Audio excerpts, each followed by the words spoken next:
أعوذ بالله من الشيطان الرجيم بسم الله الرحمن الرحيم واتل عليهم نبأ الذي آتيناه آياتنا فانسلخ منها فاتبعه الشيطان فكان من الغاوين صدق الله مولانا العلي العظيم. அல்லாஹுவின் நல்லருளும் ஈருலக நாயகம் ரசூலுல்லாஹி ஸல்லல்லாஹு அலைஹி வஸல்லம் அவர்களின் ஷஃபாஅத்தும் நம் எல்லோரின் மீதும் உண்டாகட்டுமாக. நம் எல்லோரின் பாவங்களையும் மன்னித்து உயர்ந்த சொர்க்கத்திற்கு தகுதியுள்ள மக்களாக அல்லாஹ் நம் அனைவரையும் ஆக்கியருள் புரிவானாக. கண்ணியமிக்க முஃமினீன்களே, அல்லாஹுவின் நல்லடியார்களே, அல்லாஹு ஜல்ல ஷானஹு வ தஆலா இந்த உம்மத்தின் பல்வேறு நன்மைகளுக்காக வேண்டி பல்வேறு சிறப்பம்சங்களை அல்லாஹ் மறைத்து வைத்திருக்கிறான். குறிப்பாக நம்மளுடைய துஆக்கள் அங்கீகரிக்கப்படக்கூடிய நேரங்களை அல்லாஹ் மறைத்து வைத்திருக்கிறான். ஹதீஸ்களிலே பார்க்கிறோம், ஜுமாவுடைய தினத்திலே துஆக்கள் ஒப்புக்கொள்ளப்படக்கூடிய நேரங்கள் பல்வேறு நேரங்களை குறித்து ஹதீஸ்கள் வந்திருக்கிறது. அது இன்ன நேரம் என்பதை அல்லாஹ் அதை மறைத்து வைத்திருக்கிறான்.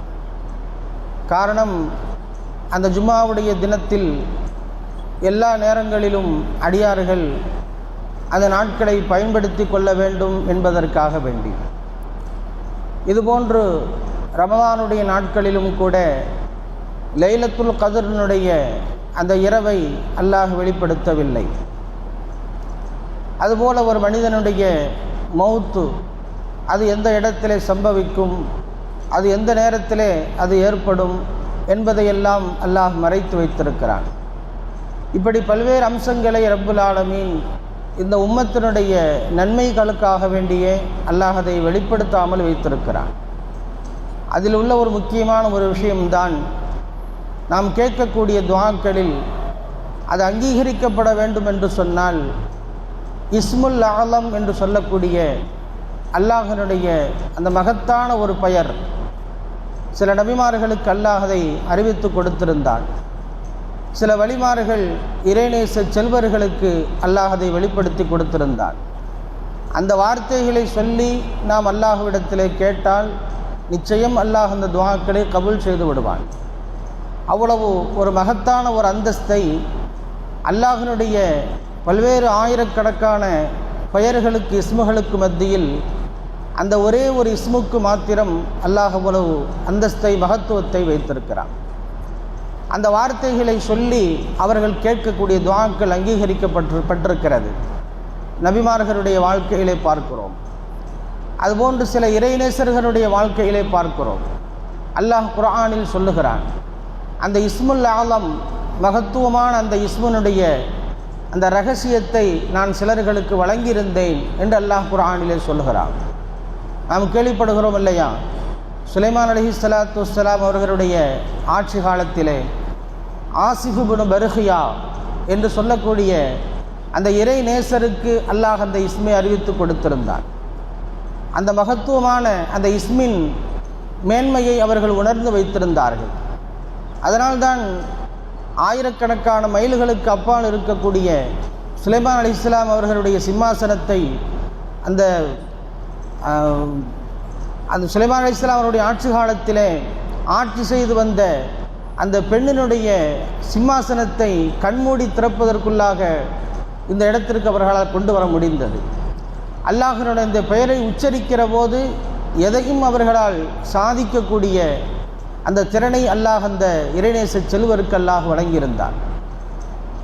அதுபோன்று அந்த இஸ்முனுடைய மகத்துவத்தை மறைத்ததனுடைய காரணங்களையும் அல்லாஹ் குர்ஆனிலே வெளிப்படுத்துகிறான். சில இறைநேசர்கள் அல்லாஹ்வினுடைய நெருக்கத்தை பெற்ற சில அடியார்களும் கூட அந்த இஸ்முல் ஆலம் என்று சொல்லக்கூடிய அந்த வார்த்தைகளை தவறான நோக்கத்திற்காக வேண்டி பயன்படுத்தி விட்டார்கள். உலகத்தினுடைய ஆதாயங்களுக்காக வேண்டி அதை பயன்படுத்தி விட்டார்கள். அதை பயன்படுத்த முனைகிற போதுதான் அல்லாஹ் அதனுடைய மகத்துவத்தை மறைக்க வேண்டிய ஒரு சூழலுக்கு அல்லாஹ் ஏற்படுத்தினான். பார்க்கிறோம் அல்லவா, வரலாறுகளிலே ஓதி காண்பிக்கப்பட்ட அந்த வசனத்திலே அல்லாஹ் அந்த வரலாற்றைத்தான் நினைவுபடுத்துகிறான். வத்துல் அலைஹிம் நப அல்லதி ஆத்தைனாஹு ஆயாத்தினா நம்மளுடைய அத்தாட்சிகளில் இஸ்முல் ஆலம் என்று சொல்லக்கூடிய அந்த மகத்துவத்தை நாம் ஒரு சில அடியாறுகளுக்கு கொடுத்திருந்தோம். அந்த வரலாறுகளை நபியே நீங்கள் மக்களுக்கு ஓதி காட்டுங்கள். ஃபன் சலஹ மின்ஹா, அல்லாஹ் அது கொடுத்த அந்த மகத்துவத்திலிருந்து அல்லாஹ் அவரை விடுவித்து விட்டான். ஃபஅத்பஅஹு ஷைத்தான், ஷைத்தான் அவரை வழிகெடுத்து இந்த உலகத்தினுடைய ஆதாயங்களுக்காக வேண்டி அந்த வார்த்தைகளை பயன்படுத்த செய்து விட்டான் என்ற வரலாறை அல்லாஹ் குர்ஆனிலே பேசுகிறான். பல்அம் இப்னு பாஊரா என்று சொல்லக்கூடிய ஒரு மாபெரிய ஒரு இறைநேசர், ஷாம் தேசத்தினுடைய கன்ஆன் என்ற பகுதியிலே வாழ்ந்து வந்தவர்கள். அந்த மக்களுக்காக வேண்டி அவர்கள் துஆக்கள் கேட்கிற போது அந்த இஸ்முல் ஆலமை பயன்படுத்தி அவர்கள் கேட்பார்கள். மக்களெல்லாம் என்ன கோரிக்கை தேவையாக இருந்தாலும் பல்அம் இப்னு பாஊரா என்று சொல்லக்கூடிய அந்த இறைநேசர் அவர்களிடத்திலே வந்து முறையிடுவார்கள். அவர்கள் அல்லாஹ்விடத்தில் அந்த வார்த்தைகளை சொல்லி கையேந்தி துஆ கேட்பார்கள். உடனே அல்லாஹ் கபூல் செய்து விடுவான்.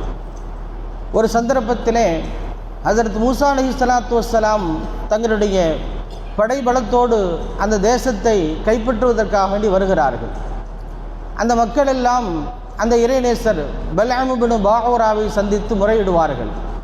நமது தேசத்தை கைப்பற்றுவதற்காக வேண்டி மூசாவும் அவருடைய கூட்டத்தினர்களும் வருகிறார்கள். நாம் ஆளுகின்ற இந்த பூமியை பாதுகாக்க வேண்டும், நம்மளுடைய இல்லங்களை நாம் பாதுகாக்க வேண்டும், நம்மளுடைய வாழ்வாதாரத்தை நாம் பாதுகாத்து கொள்ள வேண்டும். எனவே நீங்கள் அல்லாஹ்விடத்திலே துஆ செய்யுங்கள் என்று முறையிடுவார்கள். அந்த இறைநேசர் அந்த மக்களிடத்திலே சொல்லுவார், ஒரு நபிக்கு எதிராக நான் எப்படி துஆ செய்ய முடியும்? இஸ்முல் ஆலம் என்ற மகத்துவத்தை அல்லாஹ் எனக்கு தந்திருக்கிறான். ஆனால் மலக்குமார்களோடும் நபிமார்களோடும் அல்லாஹ்வினுடைய கட்டளைகளோடும் வரக்கூடிய அந்த மக்களுக்கு எதிராக நான் இப்படி துஆ செய்ய முடியும் என்று அவர் மறுத்து விடுவார். இருந்தாலும் கூட அந்த மக்கள் தொடர்ந்து அவர்களுக்கு நெருக்கடிகளை கொடுத்து கொண்டே இருப்பார்கள். அந்த மக்களுக்காக வேண்டி துஆ செய்வதற்காக வேண்டி அந்த இறைநேசர் வாய் திறக்கிற பொழுதெல்லாம் அந்த பகுதியில் வாழக்கூடிய மக்களுக்கு எதிராக அந்த துஆக்களை செய்து விடுகிறார். படையெடுத்து வரக்கூடிய மூசா அலைஹிஸ்ஸலாம் அவர்களுக்கு சாதகமாக துஆ செய்து விடுகிறார். அவர்களுடைய வாயிலிருந்து வரக்கூடிய அந்த துஆவினுடைய வாசகங்கள் அந்த மக்களுக்கு எதிராகவும் மூசா அலைஹிஸ்ஸலாம் அவர்களுக்கு சாதகமாகவும் ஆகிவிடுகிறது.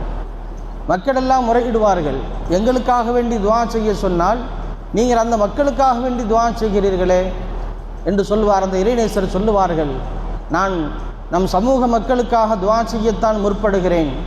ஆனால் என்னுடைய நாவை அல்லாஹ் கட்டுப்படுத்தி வைத்திருக்கிறான்.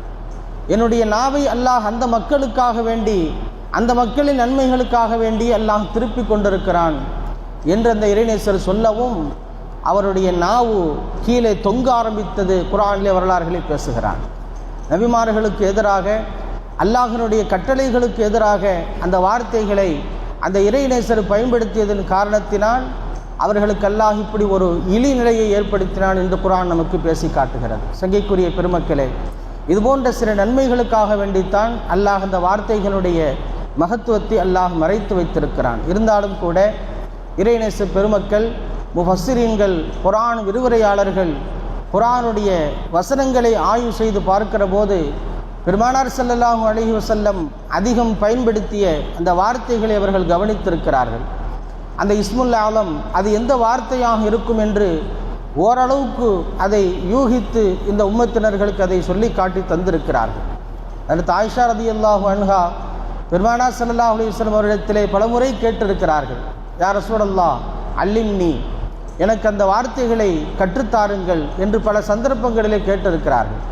பெருமானார் ஸல்லல்லாஹு அலைஹி வஸல்லம் எந்த சூழ்நிலையிலும் அவர்கள் அந்த வார்த்தைகளை அவர்களுக்கு கற்றுக் கொடுக்கவில்லை. அது உங்களுக்கு அவசியம் இல்லை என்று சொல்லிவிடுவார்கள்.